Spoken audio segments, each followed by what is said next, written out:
you guys, I'm Kelly Yang. I'm the author of Front Desk, and I'm here to answer your last questions from Global Read Aloud. I can't believe that Global Read Aloud is almost over, you guys. I've had the most amazing time ever. I've been loving all your questions and all your emails and all the wonderful pictures of you guys reading Front Desk and doing all your activities and Skyping with each other from all over the world. It really has changed my life as an author, and I hope it has changed your life too. So let's get started. You guys ready? Okay, first question is, if you can change anything about the world, what would it be? Oh my God, what a great question. I would say that if I could change anything about the world, it would be that we would all have more empathy for what everybody around us is going through. You know, there are so many people from all different walks of life, all different backgrounds, and if we can just have a little bit more care and consideration for what they're going through, I think we would be such a better world, don't you guys think? So I would have more empathy, and I think that one way to start with that is to read more books. And if you read more books, then you'll learn from all the books that you're reading what characters are going through. You'll walk in their shoes. It's a really great way to build empathy, and it's fun. So great question. Okay, another question is, how did your mom react when you became a writer? I would say that she thought it was a great dream, but that it would be very hard to make it come true. You know, and I think that a lot of times you have immigrant parents or Asian parents feeling this way, which is that they're very pragmatic, you know. It's not like they're trying to like shoot down your dream. It's more that just they're very practical. They think about, how are you going to pay your rent? How are you going to put food on the table? How are you going to pay for your kids? And it is true that most authors, it's very hard for us to make a living, you know. It's really hard. We only get like $1 a book, or you know, sometimes like 10 cents. So it's really hard for us, I'm not gonna lie. But at the same time, I think what my mom did not see was she did not expect the sheer willpower to make this dream come true. My drive and my incredible need to be an author was just so huge that it happened. And I really think that, and I tell this to all the kids who ask me this question, I really think that if you have a dream and you believe in your dream and you want it bad enough, if you want it badly enough, you can do it. It doesn't matter what it is, you can do it, and you will find some way of making it work. So even if, you know, you want to be an actress, and most actresses are struggling, you know, there's so many cases of actresses making like minimum wage in Hollywood, you could be the exception. And it is true, right? I mean, I never thought in my wildest dreams that I'd be sitting here a New York Times bestselling author. I literally did not think that was ever going to happen for me, and it happened, you guys, and it happened because people like you picked up the book, you know, and made it happen. So I think if you believe in yourself and you believe in your craft and you work really, really hard, anything can happen. So that's what I told my mom, and you know, she's like, I guess it's true.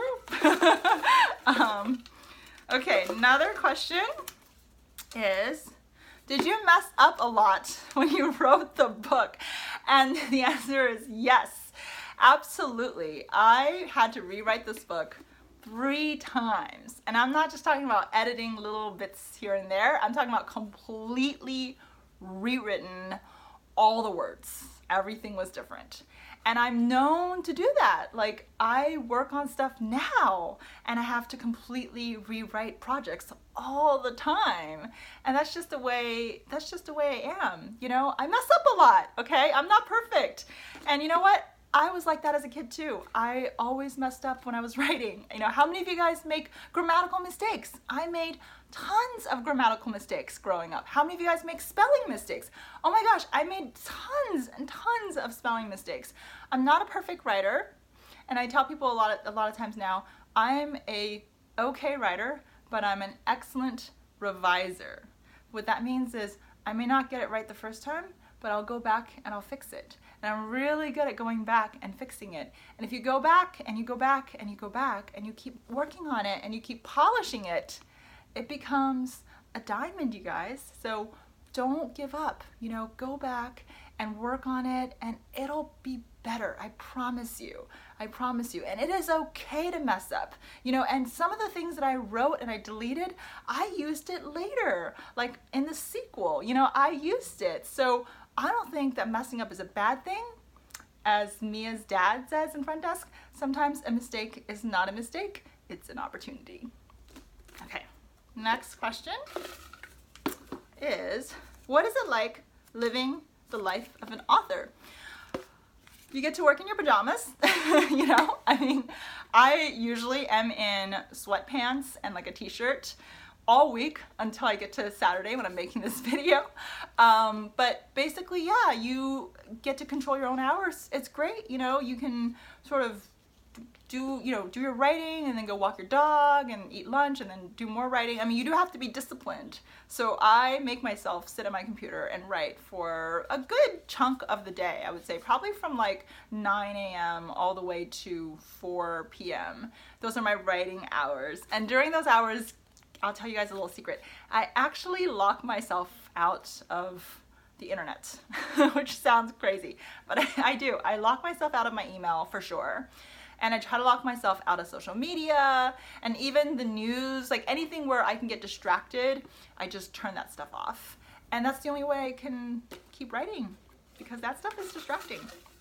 Okay, next question is, did you have a friend like Lupe? And the answer is yes, I did. Not when I was 10 though. I did have a friend later in my life when I was in like I think 7th or 8th grade who became the inspiration for Lupe, and we told each other everything and I loved her to pieces and she made school really fun for me. But because as a young child we were moving around so much, I sometimes didn't get to have a best friend. And that's okay, you guys. If you're ever in that situation where you're like, I don't have a best friend, guess what? I didn't have a best friend either for a lot of my life. And that's why I loved reading. I found friends through books. And later in my life, I made some really great friends. So it'll happen for you. Be patient.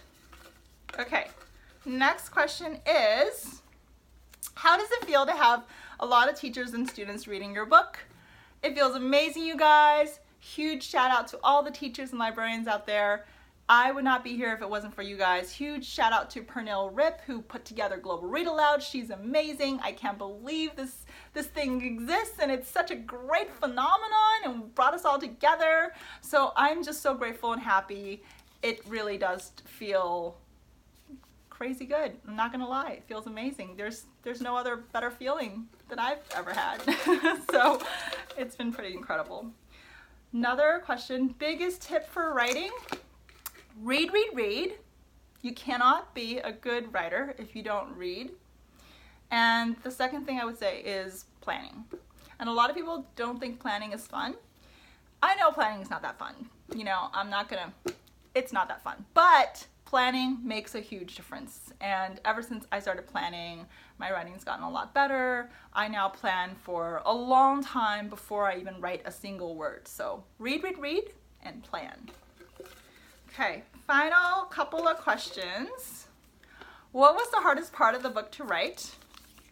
I think the hardest part for me was threading all the scenes together. So I am a scene writer. What that means is I think of scenes and I write the scene. So for example, I thought of the scene where wouldn't it be great if, you know, Mia's dad gave her this really special pencil and she has never had anything that was so expensive and so special in her life.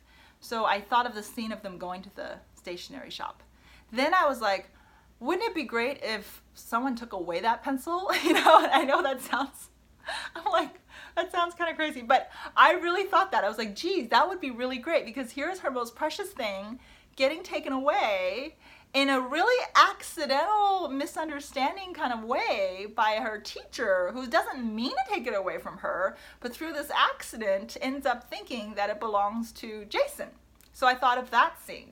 But threading all the scenes together was always the hardest part for me. So I'm more of a scene writer, but I've learned to be more of a, you know, a proper novelist and actually have that flow. But it took me a long time to figure that one out. Another question is, why did you write the ending the way you did? Great question. So I wrote the ending the way I did because I think that life should reward hard work, and I think that life should reward kindness. Now in reality, did we win a motel? Did we buy a motel? Did we do any of those things? And the answer is no, we didn't. You know, my parents had a hard life. I think they were sometimes let go, or sometimes they had quit, or the motel sold and they had to find another job, and it was hard, and sometimes they ended up unemployed, and you know, it was really tough. But I think that life should reward hard work, and it should reward kindness. And that's why it was really important for me to write the ending the way I did. And I wouldn't change a single thing about it. I love the ending. I love the fact that they get to jump in the pool. I think that's such an important detail. It was like such an important moment for those guys. They've all earned it. They absolutely all earned that ending. And I know sometimes people say, well, in real life, is it really realistic? And the answer I have to that is, you know, children's books are supposed to give children hope. And I really needed that hope as a kid, desperately, when I was growing up. When I was actually Mia, if I had read a book like Front Desk, I would have really wanted it to end on a hopeful note. So I am so proud and happy that it ended the way it did. I thought it was a really wonderful, sweet ending. And you'll see in book 2, in 3 Keys, the sequel to Front Desk, which I hope you guys will read, that, you know, not everything is perfect, even with that ending. I mean, there's still a lot of challenges, and life is still really hard, so you'll have to see what happens.